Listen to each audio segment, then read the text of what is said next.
más cordialmente bienvenidos a la lección número 3 de nuestra materia Doctrina Bíblica Básica en 52 lecciones, o como aparece allí en la portada de sus estudios, Doctrina Bautista en un año. La lección número 3 tiene que ver con el requisito ceremonial para la membresía en una iglesia del Señor Jesucristo.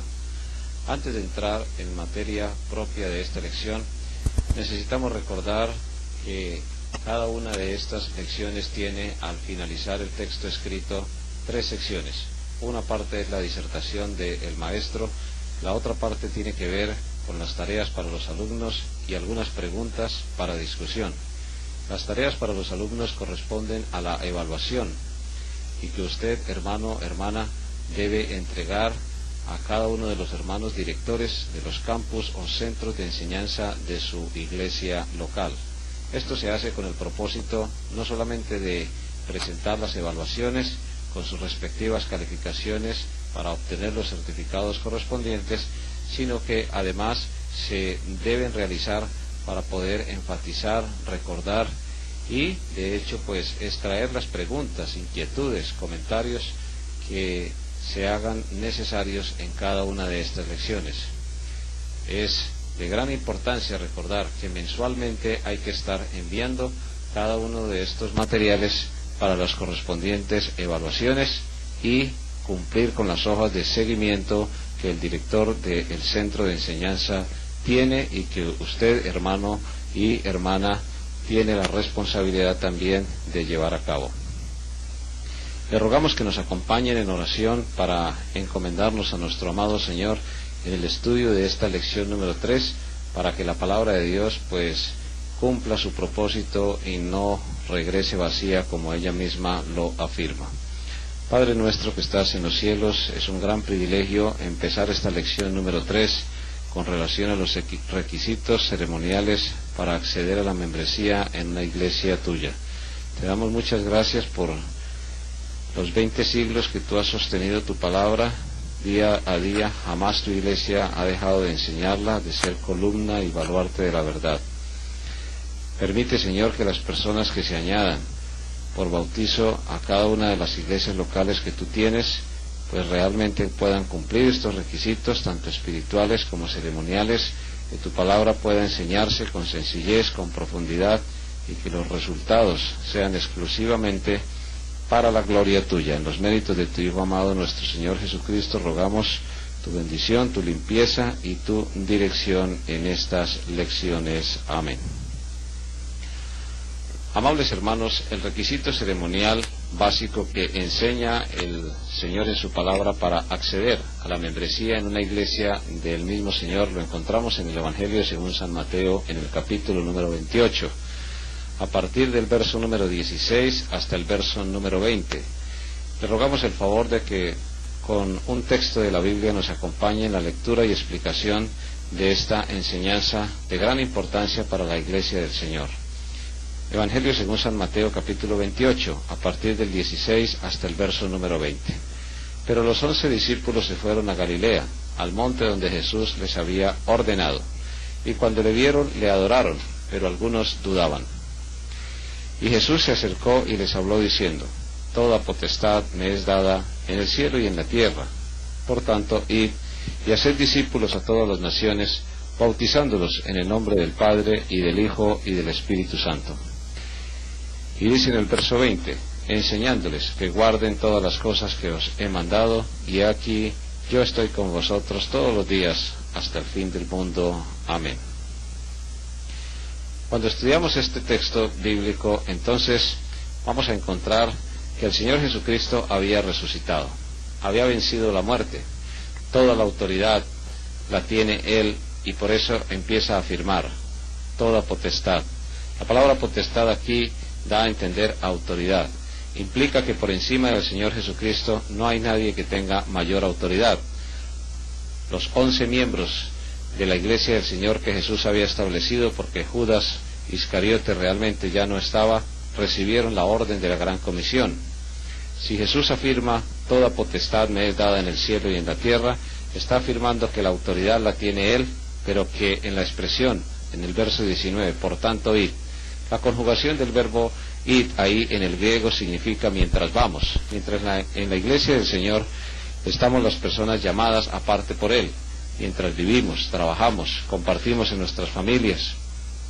Es decir, mientras vamos como peregrinos por este planeta, pero siendo miembros de la iglesia del Señor Jesucristo, se nos ha entregado una orden que es totalmente inexorable: hacer discípulos. Es un mandato continuo, es una orden imperativa del Señor, pero es una orden que tiene un cumplimiento continuo, y valga la repetición aquí. ¿A dónde? A todas las naciones, dice el Señor Jesucristo. En los requisitos espirituales hablamos del arrepentimiento y de la fe. Cuando nos arrepentimos y creemos en el Señor Jesucristo, entonces llegamos a ser discípulos. Y la palabra desde el original griego significa un seguidor, un aprendiz, un alumno, un estudiante.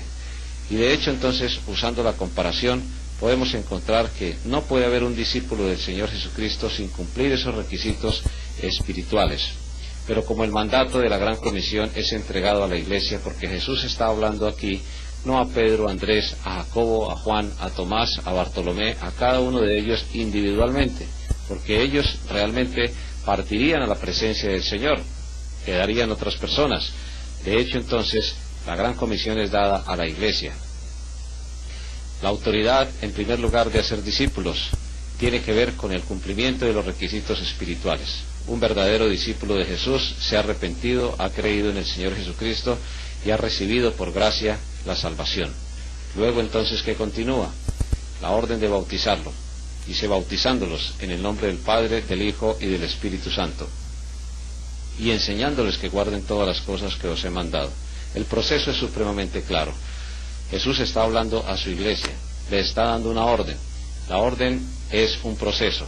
El primer paso en ese proceso es hacer discípulos, es decir, hablar de Cristo, del Evangelio del Señor Jesús, muerte, sepultura y resurrección del Señor Jesucristo. Cuando la persona se arrepiente y cree, entonces llega a ser un discípulo del Señor. ¿Qué hay que hacer con ese discípulo? En segundo lugar, hay que bautizarlo. Y la palabra aquí, bautizar, significa sumergir, como lo vamos a corroborar con los textos que la misma palabra de Dios nos recuerda. Sumergiéndolos en el nombre del Padre y del Hijo y del Espíritu Santo. Lo primero que hay que hacer es estudiar el léxico, es decir, el significado de la palabra bautizar. Esta palabra fue españolizada, y en la materia historia bautista hemos ya visto en algunas lecciones el proceso histórico de la traducción de esta palabra, a partir de en qué momento empezó a tergiversarse, de tal manera que no vamos a repetir la parte histórica porque sería usar algo repetitivo y que no tendría sentido, ya que lo hemos hecho en historia bautista a través de los siglos. Pero lo que sí nos corresponde aquí es en cuanto al significado de la palabra, porque tiene que ver con el requisito ceremonial. La palabra bautizar aquí ha sido españolizada desde el griego. La raíz es baptizo y significa sumergir, sepultar o cubrir totalmente o poner debajo de. Son significados que, si se hubieran colocado de tal manera así, literal, pues se hubieran prestado a muchísima menor confusión. Y entonces la otra raíz, rantizo, que aparece cerca de 40 veces en el Nuevo Testamento, pues no tendría el sentido que hoy en día se le ha dado. Las dos expresiones son totalmente opuestas. Rantizo significa rociar y baptizo significa sumergir. Siempre, a la luz de la palabra de Dios, vamos a encontrar que la raíz griega, en la aplicación de este requisito ceremonial, y en las 80 veces aproximadamente que aparece en la Biblia, siempre significó sumergir. Lo primero que tenemos que decir aquí es que si se hubiera traducido correctamente, entonces la forma de construir la frase hubiera sido: y haced discípulos a todas las naciones, sumergiéndolos en el nombre del Padre, del Hijo y del Espíritu Santo. Esa sería la traducción más precisa, más correcta, que se hubiera prestado a menos confusión. Pero como a lo largo de la historia la doctrina del bautizo causó mucha persecución, muchos muertos, mucha sangre derramada, pues necesariamente entonces los traductores prefirieron colocar los términos griegos, españolizarlos y usar entonces la palabra bautizo como aparece ahí traducida. Pero hay que aclararlo, no está traducida literalmente, sino está españolizada desde el griego. ¿Por qué nos atrevemos a afirmar esto? Los ejemplos que nos presenta la palabra de Dios son supremamente claros. Por ejemplo, vamos a ir al Evangelio según San Mateo en el capítulo número 3, de los versos 13 al 17. Recordemos que estamos estudiando el significado de la palabra bautizo. Mateo 3, desde el verso número 13 hasta el verso número 17. Dice la palabra del Señor: Entonces Jesús vino de Galilea a Juan al Jordán para ser bautizado por él. Recordemos que aquí la palabra es sumergido. La traducción: ¿cómo podemos afirmar que realmente es sumergido? Por lo que sigue diciendo el texto. En el verso 14 dice que Juan se le oponía diciendo: yo necesito ser sumergido o bautizado por ti, ¿y tú vienes a mí? Pero Jesús le respondió: deja ahora, porque así conviene que cumplamos toda justicia. Entonces le dejó. Y sigue diciendo en el verso 16: y Jesús, después que fue bautizado, subió luego del agua. Y aquí los cielos le fueron abiertos, y vio al Espíritu de Dios que descendía como paloma y venía sobre él. Y hubo una voz de los cielos que decía: este es mi Hijo amado, en quien tengo complacencia. La afirmación aquí en cuanto al bautismo del Señor Jesucristo también nos trae suficiente claridad. Jesús se bautiza no porque necesitara bautizo, sino como testimonio, para que nosotros como creyentes lo hiciéramos, en primer lugar. En segundo lugar, se bautiza en su naturaleza humana, es decir, se sumerge. ¿Por qué podemos hablar de sumergimiento? ¿Por qué podemos hablar que Jesús fue sepultado en el agua? Y no como lo presentan algunas imágenes: Jesús en la orilla del río, Juan el Bautista con un recipiente colocando o derramando sobre él algunos fragmentos de agua, algunas gotas de agua. No, lo que dice aquí es: subió luego del agua. Si subió es porque Jesús había bajado, y aquí los cielos le fueron abiertos. Hermanos y hermanas, es supremamente claro lo que Dios nos enseña aquí a través de su palabra. Bautizar significa sumergir. Jesús fue sumergido. ¿Por qué? Porque la construcción de la frase lo da a entender de una manera clara. Subió luego del agua. Si subió es porque había bajado, es decir, no tiene sentido que Jesús hubiera subido del agua si sencillamente se hubieran colocado unas gotas o unos pocos elementos de agua sobre su cabeza o sobre su cuerpo. El bautismo del Señor Jesucristo, el sumergimiento del Señor Jesucristo es aquí presentado de una manera contundente. Mis hermanos y mis hermanas, en el bautismo de los 3000, en Hechos capítulo 2, verso número 41, encontramos otra prueba también. Vamos allí mismo a nuestras Biblias, por favor, al libro de Hechos de los Apóstoles, en el capítulo 2, en el verso número 41.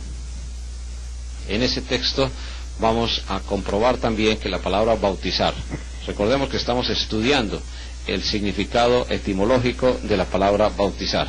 Hechos capítulo 2, en el verso número 41, dice la palabra del Señor: así que los que recibieron su palabra fueron bautizados, y se añadieron aquel día como 3000 personas. Una vez más está dando a entender que la palabra bautizar aquí significa sumergir. En ningún momento puede traducirse de otra manera, porque el significado permanente de la palabra bautizo siempre ha sido sumergir. ¿Por qué podemos afirmar que aquí estas personas fueron sumergidos, cerca de 3000, y que se añadieron cumpliendo el requisito ceremonial en la iglesia del Señor Jesucristo? Porque en el libro de Romanos, en el capítulo número 6, nos dice claramente que el bautismo simboliza una sepultura. Libro de Romanos capítulo número 6, en el verso número 4: porque somos sepultados juntamente con él para muerte por el bautismo, a fin de que como Cristo resucitó de los muertos por la gloria del Padre, así también nosotros andemos en vida nueva. De hecho, hay varias explicaciones y hay varias relaciones en este texto, pero la primera enseñanza que Dios nos quiere presentar, desde Romanos capítulo 6, desde el verso 1 hasta el verso número 4, y continuando en el verso número 5 hasta el verso número 7, en esas dos secciones el significado es absolutamente claro. Sepultar es el verdadero significado. Sumergir, cubrir totalmente. En el caso del bautismo de agua, es el verdadero significado de la palabra bautismo. Hay otros textos que nos ayudan. Por ejemplo, el bautismo referido en el libro de Hechos de los Apóstoles, Hechos capítulo número 8, en el verso número 35. Entonces Felipe, abriendo su boca y comenzando desde esta escritura, le anunció el Evangelio de Jesús. Yendo por el camino llegaron a cierta agua, y dijo el eunuco: aquí hay agua, ¿qué impide que yo sea bautizado? Verso 37. Felipe dijo: si crees de todo corazón, bien puedes. Y respondiendo dijo: creo que Jesucristo es el Hijo de Dios. Ahí estaba cumpliendo los requisitos espirituales: arrepentimiento y fe en el Señor Jesús. Y luego viene el requisito ceremonial. Verso 38. Y mandó parar el carro, y descendieron ambos al agua, y Felipe y el eunuco, y le bautizó. Y en el verso 39, una vez más vuelve a explicar el significado de la palabra bautizo, que es sumergir. Cuando subieron del agua. Si traducimos la palabra bautizo como rociar, pues realmente no tiene sentido. Encontraríamos que hay una contradicción, y podemos hacerlo a manera de ejemplo. Si decimos, o mejor, si la Biblia dijera: Felipe y el eunuco y le roció, verso 39, cuando subieron del agua, pues habría una contradicción, porque no se necesita bajar al agua, no se necesita ser sumergido, ¿verdad?, en el caso de ser rociado. Entonces el verso número 39 nos dice de una manera también clara que subieron del agua, y el Espíritu del Señor arrebató a Felipe, y el eunuco no le vio más, y siguió gozoso su camino. Estos tres pasajes: el bautismo del Señor Jesucristo, el bautismo de los 3000 cuando se añadieron a la iglesia, el bautismo aquí en este caso del eunuco por parte de Felipe con la autoridad que le había dado la iglesia, pues nos representan a nosotros de una manera clara también el hecho de que la palabra bautizo significa entonces sumergir. No hay otra explicación con base en la palabra de Dios que sea diferente o que sea realmente la verdad. La palabra bautizar significa entonces sumergir, en ningún momento significa rociar. Ahora, ¿por qué Dios estableció el requisito del bautismo? Si vamos al libro de Colosenses, nosotros vamos a entender que en el Antiguo Testamento se usaba un símbolo. Vamos al libro de Colosenses en el capítulo número 2, a partir del verso número 11, vamos a encontrar aquí, mis hermanos y mis hermanas, el símbolo que se usaba en el Antiguo Testamento de la relación de los creyentes del pueblo de Israel básicamente con el mismo Señor. Colosenses capítulo 2, en el verso 11. En él también fuisteis circuncidados, hablando del Señor Jesucristo, con circuncisión, no hecha a mano, al echar de vosotros el cuerpo pecaminoso carnal en la circuncisión de Cristo, sepultados con él en el bautismo, en el cual fuisteis también resucitados con él, mediante la fe en el poder de Dios que le levantó de los muertos. Aquí hay un texto supremamente claro. En el Antiguo Testamento la circuncisión era el símbolo del pacto entre Dios y su pueblo, entre Dios y los creyentes del pueblo de Israel que esperaban al Señor Jesucristo como Mesías. Y lógicamente, muchos de ellos no creyeron finalmente que Jesús era el Mesías, el ungido, el escogido, el señalado como libertador del pecado. Pero los que realmente llegaron a creer, por ejemplo, en el caso de la iglesia de Colosas, se les hace una comparación y se les da una enseñanza. La circuncisión, que era un acto físico en el cuerpo del ser humano, simbolizaba la limpieza, no solamente física, sino más aún, la limpieza espiritual. La circuncisión fue el símbolo que se usó para dar a entender la limpieza espiritual que a través del arrepentimiento y la fe en el libertador escogido, es decir, en el Señor Jesucristo que vendría, pues daba vida eterna a esas personas. Pero venido el Señor Jesucristo, ya la circuncisión cumplió y ya no estamos bajo la ley, sino estamos bajo la gracia. Resumiendo entonces la enseñanza de la palabra de Dios, en el Antiguo Testamento se usó la circuncisión como un símbolo del creyente, entre el mismo creyente y el Señor, el Dios Todopoderoso. En el Nuevo Testamento, bajo la gracia, entonces la circuncisión ya es reemplazada por el bautismo. Es lo primero que se nos enseña aquí. Lo segundo que se nos enseña, y de una manera también supremamente clara, es que la palabra bautizar, una vez más, el acto, el requisito ceremonial, debe hacerse sumergiendo, es decir, sepultando. El texto no puede ser más claro. En el verso 12 dice, sepultados con Él, en el bautismo en el cual también fuisteis resucitados con Él. En otras palabras, Dios no es ajeno a la manera como aprendemos los seres humanos. Nosotros aprendemos a través de símbolos. Usted y yo, por ejemplo, aprendimos operaciones aritméticas o matemáticas, a sumar, a restar, a dividir, a multiplicar a través de símbolos. Aprendimos a leer y escribir a través de símbolos. Mucho del conocimiento que nosotros tenemos lo hemos adquirido a través de símbolos. Para conducir por una ciudad, para manejar un equipo, para operar una máquina, necesitamos cantidad de símbolos. Aún la misma escritura es una serie organizada de símbolos que llevan a conceptos, a ideas y a verdades. Por eso hay que repetir que Dios no es ajeno a la manera como nosotros aprendemos. Es cierto que el bautismo no salva a nadie. Es cierto también que el bautismo es un símbolo, es el primer acto público de obediencia y que debe realizarse para acceder a la membresía de la Iglesia. Entonces, haciendo una breve recapitulación, podemos observar que la palabra de Dios nos recuerda de una manera clara que el bautismo es un símbolo de obediencia pública, en primer lugar, de que nos hemos arrepentido ya, de que hemos creído en el Señor Jesucristo. Por eso el bautismo no salva, pero sí es un símbolo de que fuimos ya salvos y que el día que recibimos a Jesús, entonces estuvimos reconociendo, y ahora lo hacemos públicamente en el acto del bautismo, que Jesús murió, fue sepultado y resucitó, y que así nosotros, al creer en Cristo después de habernos arrepentido, también vamos a morir, también vamos a ser sepultados, pero también vamos a resucitar. Eso es entonces el acto del bautismo, un símbolo que representa el Evangelio, representa la muerte, representa la sepultura y la resurrección. ¿De quién? Tanto de Cristo como del creyente en el Señor Jesucristo. Ese símbolo inmediatamente nos hace aptos para que la Iglesia tome la decisión.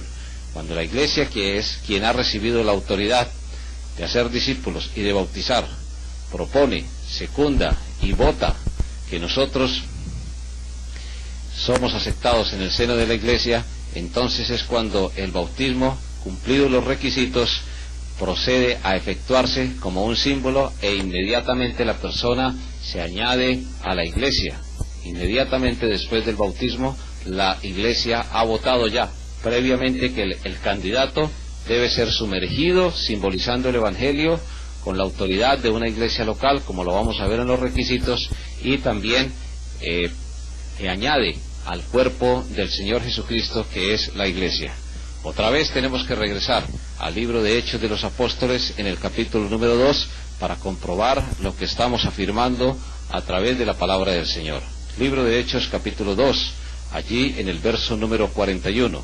El apóstol Pedro predica un mensaje controvirtiendo a aquellos que los acusaban de estar embriagados, o ebrios, o borrachos. Se había presentado el bautismo del Espíritu Santo a la iglesia. Personas que no habían estudiado algunos idiomas, Dios los usa prodigiosamente para que hablen en esos idiomas el Evangelio. Y entonces se presenta allí el famoso o la famosa manifestación de idiomas o de lenguas. Luego entonces, cuando dice aquí la palabra del Señor que Pedro predica un mensaje, él empieza predicando el Evangelio. Sed salvos de esta perversa generación. Y en el verso 41 afirma, así que los que recibieron su palabra. ¿Qué significa la frase recibieron su palabra? Sencillamente que se habían arrepentido y habían creído. Habían cumplido los requisitos espirituales. ¿Qué seguía ahora? Seguían los requisitos ceremoniales. Y entonces afirma aquí el médico Lucas en el verso número 41, los que recibieron su palabra fueron bautizados o fueron sumergidos y se añadieron. ¿A dónde se añadieron? Se añadieron a la iglesia del Señor Jesucristo. Aquí es muy importante enfatizar, a manera de paréntesis, que no es que estuviese siendo establecida la iglesia del Señor, como afirman algunos. No, la iglesia fue establecida por el Señor Jesucristo en su ministerio terrenal. Allí la iglesia bautizó, allí la iglesia sirvió la cena del Señor.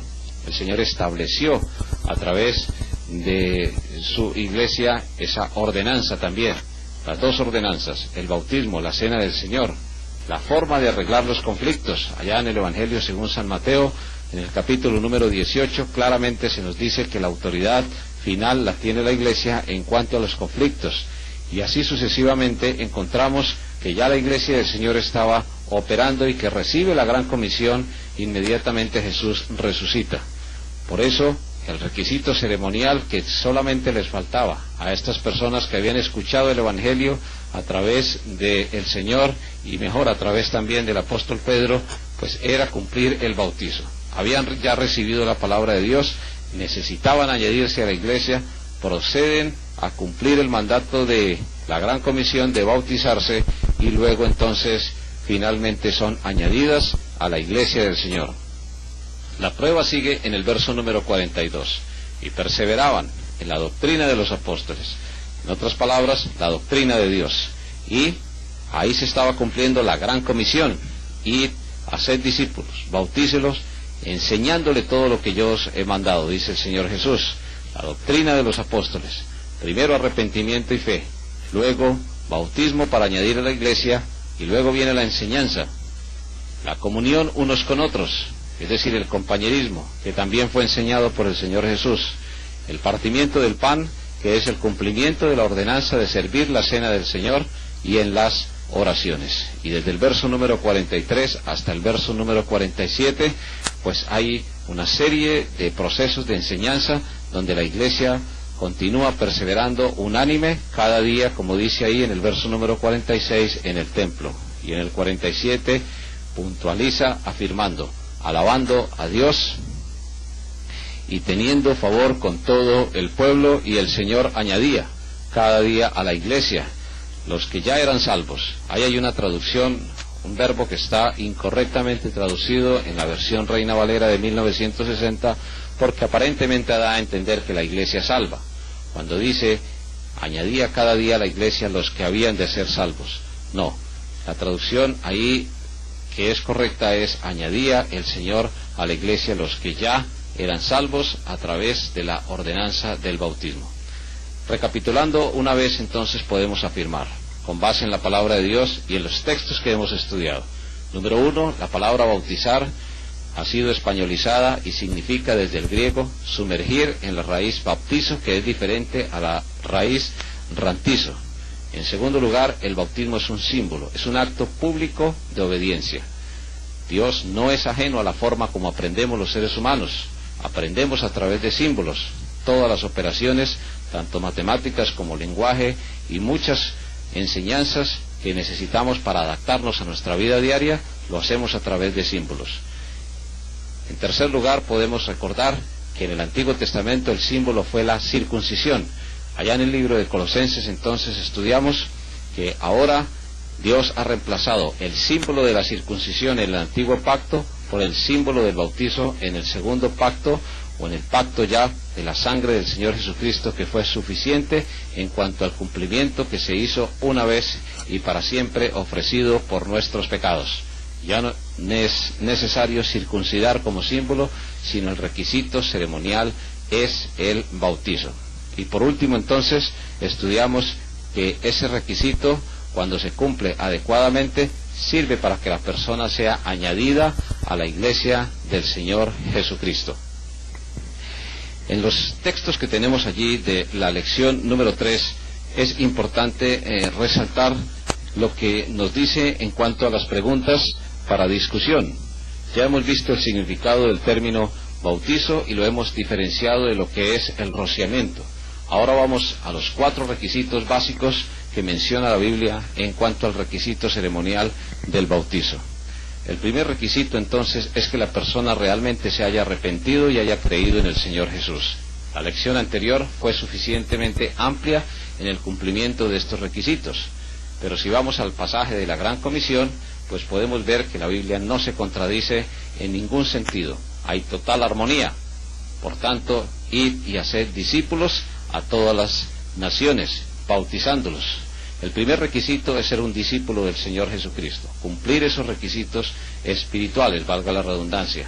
El segundo requisito es como un acto público de obediencia. En ninguna parte de la palabra de Dios encontramos que el bautismo salve, y el texto que se usa para tratar de comprobar que el bautismo en determinado momento tiene algún mérito para la salvación, lo encontramos en el Evangelio según San Marcos en el capítulo número 16. Algunos afirman que desde el verso 15 el Señor Jesucristo está diciendo, Marcos capítulo 16, verso 15, y les dijo, id por todo el mundo y predicad el Evangelio a toda criatura. El que creyere y fuere bautizado será salvo, mas el que no creyere será condenado.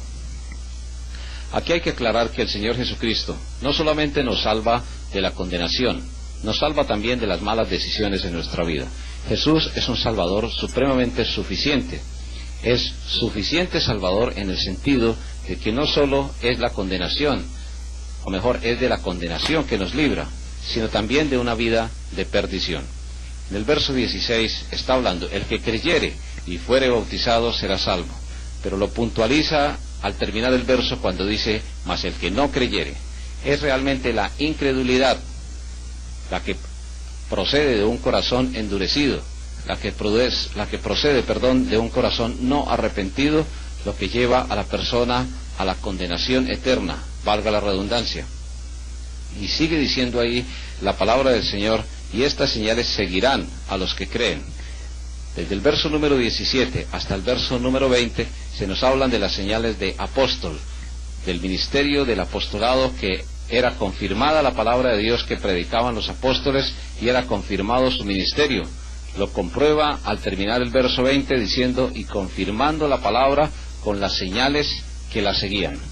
No había otra forma de confirmar la palabra de Dios sino a través de las señales apostólicas. Muerto el último apóstol, se predica el Evangelio y la fe viene por el oír por la palabra de Dios, y ya no se necesitan ninguna de estas señales milagrosas. Pero lo que Dios quiere aquí resaltar es que es la falta de fe lo que trae condenación al ser humano. Hay muchos ejemplos suficientes en la Biblia para demostrarnos que hubo personas que nunca se bautizaron y que realmente fueron hijos de Dios. El mismo Nicodemo mostró frutos allá en la sepultura del Señor Jesucristo de un hombre creyente. María Magdalena, no existe un registro escrito que nos atestigue o que nos demuestre que en algún momento María Magdalena fue bautizada bajo la autoridad de una iglesia del Señor Jesucristo. Y así podríamos citar otros casos. Uno de los más contundentes, el ladrón en la cruz, cuando ve al Señor Jesucristo muriendo por sus pecados, le dice, acuérdate de mí cuando vengas en tu reino. Y Jesús entonces le dice, de cierto te digo que hoy estarás conmigo en el paraíso.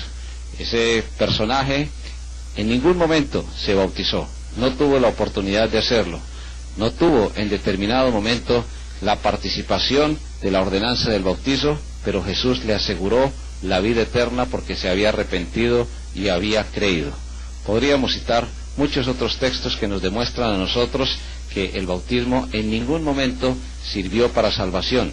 Eso sí, sirve como un símbolo de que somos salvos y proclama el Evangelio de una manera, valga la redundancia, simbólica. Entonces, el primer requisito es que la persona se haya arrepentido y creído, que sea un verdadero símbolo, o mejor, que sea un verdadero discípulo del Señor Jesús. El segundo requisito es que se haga como un acto público de obediencia, mencionando la fórmula en el nombre del Padre, del Hijo y del Espíritu Santo. El Padre planea, el Hijo ejecuta y el Espíritu Santo sustenta. Y con base en esa afirmación y en esa fórmula, entonces debe efectuarse el bautizo. El tercer requisito que nos menciona también la palabra del Señor, entonces tiene que ver, mis hermanos y mis hermanas, allí en la misma Gran Comisión. Regresemos al Evangelio según San Mateo. Primer requisito, que la persona verdaderamente sea salva. El segundo requisito, que sea como un acto público de obediencia. El tercer requisito, que sea sumergiendo a la persona en la fórmula del Padre, del Hijo y del Espíritu Santo. Ya hemos explicado con suficiente claridad que la palabra bautizar significa en todos los léxicos antiguos griegos sumergir. Si una persona se sumerge, se debe sumergir en la fórmula del Padre, del Hijo y del Espíritu Santo. Mis hermanos y mis hermanas, el último requisito, el cuarto, ya tiene que ver con la autoridad. Y es uno de los requisitos que más se ignora. La iglesia del Señor Jesús, o mejor, a la iglesia del Señor Jesús se le prometió que el mismo Señor Jesucristo estaría con ella todos los días hasta el fin del mundo. Y eso da a entender de una manera bastante clara y certera el poder para sostener a la iglesia, que la promesa de que las puertas del infierno o del Hades no prevalecerían contra ella dependen del poder de Dios. Es el Señor quien ha sostenido día a día a la iglesia de Él, a la iglesia que Él estableció, con la misma doctrina, con las mismas prácticas, con las mismas ordenanzas, y durante estos 20 siglos ha sostenido la autoridad. Por eso la expresión que mencionábamos al principio allá en el Evangelio según San Mateo capítulo 28, desde los versos 16 hasta el 20. La expresión central es la potestad, en otras palabras, la autoridad. Jesús le entregó la autoridad de bautizar a su iglesia, y cada iglesia local transfiere esa autoridad o ejecuta esa autoridad cuando aprueba que una persona sea bautizada. Es la iglesia local, es el Señor el que llama, pero es la iglesia local la que vota en aprobación el bautismo del candidato. El pastor, el diácono, el hermano o hermana que en determinado momento oficien el bautismo, simplemente están realizando eso. Están oficiando el bautismo, pero siempre se hace bajo la autoridad de una iglesia local. Es toda la iglesia, todos los miembros de la iglesia, con igualdad de derecho, de voz y de voto, quienes deciden que un candidato es idóneo para ser bautizado. Muchas personas se han bautizado, inclusive algunos de ellos de una manera equivocada. Cuando Jesús dice cada uno bautícese, entonces ellos dicen no necesito de nadie. Simplemente ellos mismos van y se sumergen en un lugar donde hay bastantes aguas y dicen que lo hacen en la fórmula del nombre del Padre, del Hijo y del Espíritu Santo, y que así quedan bautizados. La realidad es que la palabra de Dios es muy contundente, muy clara en esto, y siempre ha sido una iglesia local la que ha autorizado el bautismo de los nuevos creyentes, de los nuevos discípulos que han llegado a la salvación a través del arrepentimiento y de la fe en el Evangelio del Señor Jesucristo. Hay personas que cumplen 1, 2, a veces hasta 3 requisitos, pero el bautizo que Dios exige cumple 4 requisitos esenciales. Y el texto que nos sirve, una vez más, lo encontramos allá en el libro de Romanos, en el capítulo número 6, donde el Señor sigue afirmando a través de su palabra. Romanos capítulo 6. A partir del verso 1 nos dice la Biblia: ¿qué pues diremos? ¿Perseveraremos en el pecado para que la gracia abunde? Y la respuesta también es muy clara. En ninguna manera, dice el verso 2. Romanos 6:2. Porque los que hemos muerto al pecado, ¿cómo viviremos aún en él? ¿No sabéis que todos los que hemos sido bautizados? Si traducimos correctamente la palabra, entonces debemos usar sumergidos en Cristo Jesús. Hemos sido sumergidos en su muerte, porque somos, y viene la explicación, somos sepultados juntamente con Él para muerte por el bautismo, a fin de que como Cristo resucitó de los muertos por la gloria del Padre, así también nosotros andemos en vida nueva. Porque si fuimos plantados juntamente con Él en la semejanza, y ahí está la explicación de que el bautismo es un símbolo. ¿Semejanza de qué? La Biblia habla de la semejanza de su muerte, así también lo seremos en la de su resurrección. Verso 6, sabiendo esto, que nuestro viejo hombre fue crucificado juntamente con él, para que el cuerpo del pecado sea destruido, a fin de que no sirvamos más al pecado. Hermanos y hermanas, el bautismo nos añade como un requisito ceremonial, o cumpliendo un requisito ceremonial a la iglesia, como un símbolo de que andamos ya en una nueva vida. La palabra de Dios es supremamente clara. El que está en Cristo nueva criatura es. Las cosas viejas pasaron, he aquí todas ya son hechas nuevas. Eso es lo que se simboliza en el acto público del bautismo. Pero eso sí, hay que tener en cuenta que los 4 requisitos esenciales. Número 1, un verdadero creyente en el Señor Jesucristo después de haberse arrepentido. Número 2, como un acto público de obediencia. Número 3, sumergido en el nombre del Padre, del Hijo y del Espíritu Santo. Y número 4, bajo la autoridad de una iglesia que pueda trazar su origen desde Cristo hasta nuestros días.